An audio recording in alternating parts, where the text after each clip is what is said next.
Hello everyone, Namaste. My name is Arsh, and in this video I will be talking about a new topic, which is Richard Musgrave's three branches of government.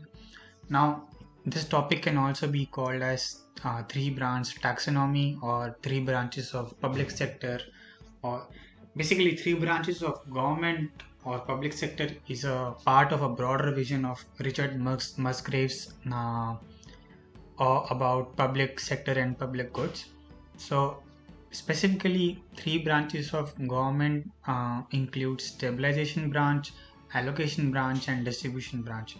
So, we will go through each of these branch very briefly, and at the end of the video, I will put forward a question to you to make sure that you can apply this theoretical knowledge in practical world as well. So starting with stabilization branch. Now we know that economics and business cycles are full of ups and downs, right? There is a boom and there is a recession and a slow growth of economy, right? There is no linear trend in economic growth, right? It is full of ups and downs, right? So, and the key macro variables such as GDP or GDP percentage change, inflation, they keep on changing from time to time, right? So, the aim of stabilization branch is to stabilize the economy or the business cycles by minimizing the ups and downs, by minimizing the changes, the oscillations or changes in the economy, in the macro variables. And the duty of this stabilization branch usually resides in the fiscal and monetary policy. The economy could be stabilized using fiscal and monetary policies, right? And you all know that monetary policy is guided by the central bank of every country. In India, it is Reserve Bank of India, right? And fiscal policies are usually taken care of by the Ministry of Finance in the country. So this was stabilization branch. Now coming on to allocation branch. Now allocation branch is more related to the market efficiency problems in the economy. So we all know that market-based solution to allocate resources is a good idea, but it is not a panacea to all economic problems. It does not solve the allocation problem in the economy, right?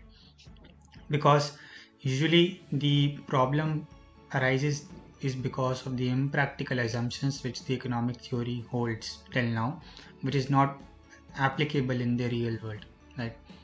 So and therefore the allocation of resources gets haywire in between. It is not socially, the allocation is not always socially desirable. It may be desirable according to economic theories, but it is not socially desirable.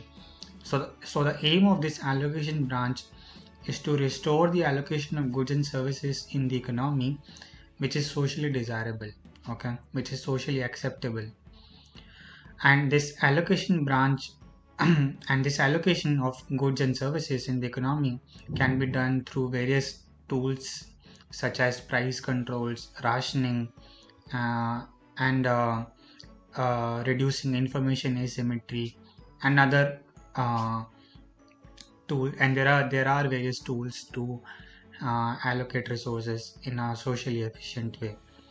So and usually this exercise of allocation branch is done by the government authorities, the ministries and other competent authorities by the under the government of any country.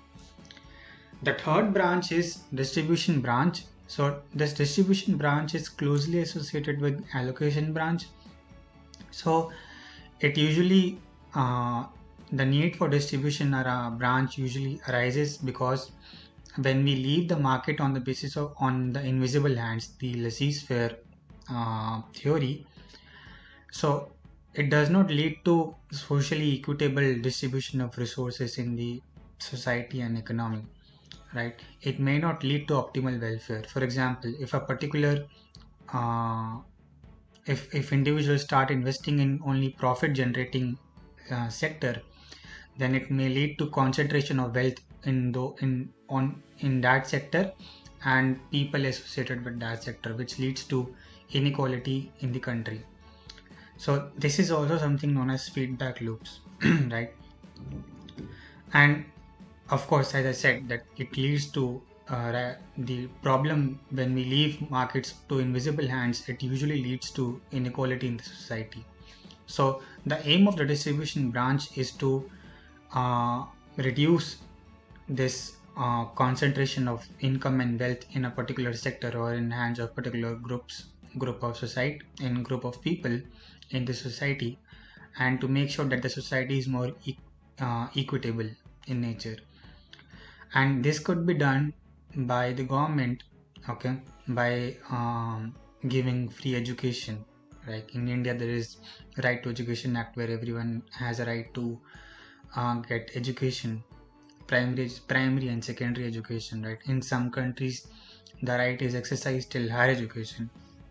The government could give health facilities, water, clean water, then electricity. So these are the some ways through which the government implements the distribution branch of its responsibility.